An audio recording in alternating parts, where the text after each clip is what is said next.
राहुल गांधी है। नए राहुल गांधी का उदय ये खुद राहुल गांधी ने कहा था, उनकी जुबानी है। क्या ये नए राहुल गांधी ने मोदी को ऐसी पटखनी दी कि कर्नाटक में किसी भी हाल में हम सरकार बनाएंगे, ये बात कल रात तक बीजेपी के लोग, बीजेपी के बड़े बड़े कद्दावर नेता कहते रहे, और आज 136 सीटें देखने के बाद कई जो हैं वो बिल्कुल चुप्पी साध बैठे। समझना चाहूँगा शकील अख्तर जी आपसे कि किस रूप में ये पूरे राहुल गांधी के भारत जोड़ो यात्रा से लेकर इस मोदी मैजिक के ख़त्म होने तक की जो बात है वो। देखिए, 2014 के बाद से हमारे देश में ये मिथ शुरू हो गया कि मोदी जी जो हैं वो इतने शक्तिशाली हैं कि अब वो आ गए हैं तो अब और कोई जीत नहीं सकता। वो जो सबसे पहला नारा लगाया गया वो आपको याद होगा, हर हर मोदी। उस वक्त शंकराचार्य ने भी इसका विरोध किया, तमाम लोगों ने विरोध किया कि भाई पूरे देश में सदियों से हर हर महादेव बोला जाता है, और महादेव यानी कि देवों के देव, और ये हर हर मोदी में कन्वर्ट किसी भी तरह से नहीं हो सकता है। कोई दूसरा नारा निकाल लीजिए, मगर भक्तगण नहीं माने और बीजेपी ने उसको प्रमोट किया, और उसके बाद सारे लोग चुप हो गए कि ठीक है, अब आप लोग बोल रहे हो तो चलने दीजिए।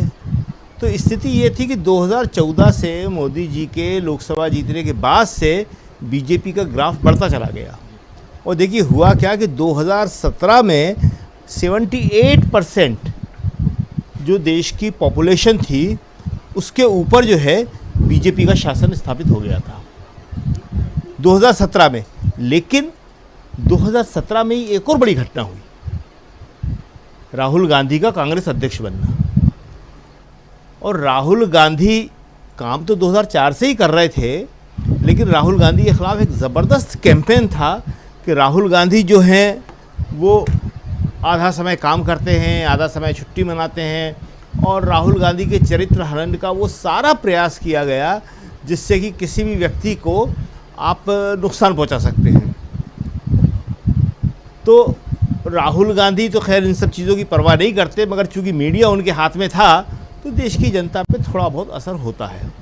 लेकिन 2017 में राहुल गांधी ने कांग्रेस अध्यक्ष बनने के बाद ही इतनी मेहनत की, इतना काम किया कि न केवल वो नैरेटिव बदला, बल्कि स्थिति यह आई कि जो 78% पॉपुलेशन पे बीजेपी का सरकार थी वो घट के 66% पे आ गई। ये 2017 में देखिए आप। राहुल गांधी ने मध्य प्रदेश जीता, राहुल गांधी ने छत्तीसगढ़ जीता, राहुल गांधी की अध्यक्षता में जीते गए हैं सारे, मध्य प्रदेश, छत्तीसगढ़, राजस्थान। इससे पहले गुजरात में उन्होंने बहुत अच्छा चुनाव लड़ा और वहाँ 78 या 77 सीटें वो निकाल के लाए। कर्नाटक में बहुत अच्छा चुनाव लड़ा और वहाँ पे जेडीएस के साथ मिलकर उन्होंने सरकार बनाने में सफलता भी प्राप्त कर ली। तो राहुल गांधी बहुत अच्छा प्रदर्शन कर रहे थे, लेकिन खुद कांग्रेस के अंदर से ही कुछ लोग ऐसे थे जो नहीं चाहते थे कि राहुल गांधी अध्यक्ष बने रहें, और उन लोगों की साजिशों से दुखी होकर राहुल ने 2019 में इस्तीफा दे दिया। जी, राहुल गांधी के इस्तीफा देने के बाद निश्चित ही रूप से कुछ समय के लिए कांग्रेस कमज़ोर हुई, लेकिन राहुल गांधी फिर वापस आए। राहुल गांधी इस बात को समझ गए थे कि मेरे ऊपर एक बहुत बड़ी जिम्मेदारी है और मुझे ये काम करना है, लेकिन उन्होंने कहा कि मैं अध्यक्ष नहीं बनूंगा। उन्होंने कहा किसी को भी आप अध्यक्ष चुन लीजिए, और खड़गे जी वो अध्यक्ष बन के सामने आए। और उसके बाद हिमाचल प्रदेश का चुनाव जीती कांग्रेस ने, और आज कांग्रेस कर्नाटक का चुनाव जीती। अब इस तरह 4 राज्यों में डायरेक्ट कांग्रेस की सरकार बन गई है जी, और 2 राज्य ऐसे हैं जहाँ पे कांग्रेस अपने सहयोगियों के साथ सरकार में है, एक बिहार और एक झारखंड। इस तरह 6 राज्यों में कांग्रेस सरकार में है। इसका दूसरा फ़ायदा क्या हुआ कि विपक्ष की जो दूसरी पार्टियां थीं वो भी लगातार जीत हासिल करती चली गई। कहीं आप जीती तो कहीं टीएमसी जीती तो कहीं कोई और जीता, शिवसेना भी जीती थी। तो उसके बाद ये ग्राफ जो है मोदी जी का लगातार डाउन चला गया, और आज इस कर्नाटक जीत के बाद आधे से अधिक देश में नॉन बीजेपी की सरकारें हैं। इसको आबादी के लिहाज से एक डाटा आया है हमारे पास, उसमें कहा गया है कि आबादी के लिहाज से बीजेपी केवल 44% पर है और ज़मीन के हिसाब से मतलब क्षेत्रफल के हिसाब से 43% पे है। लेकिन नॉन बीजेपी क्षेत्रफल के हिसाब से 57% भारत पे उसकी सरकारें हैं और आबादी के हिसाब से 56% आबादी के ऊपर उसकी सरकारें हैं। तो ये बहुत बड़ी सफलता है कांग्रेस का और नॉन बीजेपी पार्टीज़ का ग्राफ लगातार ऊपर जा रहा है। मोदी जी का ग्राफ लगातार कम हो रहा है। हालांकि ये गोदी मीडिया इसको मानेगा नहीं। आज मोदी जी ने बधाई दी है कांग्रेस को। आज कई छोटे छोटे डेवलपमेंट हुए हैं लेकिन बड़े महत्वपूर्ण हैं, जैसे कि अखिलेश का बधाई देना, अखिलेश का ये कहना कि कांग्रेस की ये जीत है और बीजेपी की बहुत बड़ी हार है। उसके बाद ममता बनर्जी का कहना, और ममता बनर्जी ने तो बहुत आगे बढ़ के बात कह दी। आज ममता बनर्जी ने तो अपनी जो बाइट दी है तो उसमें उन्होंने कह दिया कि अब मध्य प्रदेश और छत्तीसगढ़ में भी कांग्रेस की सरकार बनने जा रही है जी। तो कांग्रेस की सरकार की अगर वो बात कर रही हैं तो इसका मतलब वो 2024 के लिए एक एडजस्टमेंट के लिए भी तैयार हैं। साथ ही वो ये कह रही हैं कि अगर हमारी एकता या एडजस्टमेंट हो गया या हम किसी उस पर पहुँच गए तो हम 100 के अंदर भी बीजेपी को रोक सकते हैं। ये वही बात है जो नीतीश कुमार कह रहे थे कि हम 100 के अंदर भी बीजेपी को रोक सकते हैं। तो ये कर्नाटक की जीत बहुत मायने वाली है। इसके बहुत ज़्यादा राजनीतिक असर होंगे।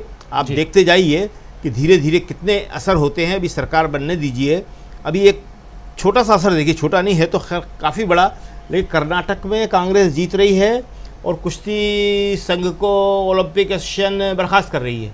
इसका मतलब जिस ब्रजभूषण सिंह को अध्यक्ष पद से हटाने के लिए पहलवान करीब 3 हफ्ते हो गए धरने पे बैठे हुए थे, इतनी बुरी हालत में बैठे हुए थे जिनकी कोई सुनवाई नहीं हो रही थी, कर्नाटक जीतते ही एक झटके से ब्रजभूषण सिंह कुश्ती संघ के अध्यक्ष नहीं रहे।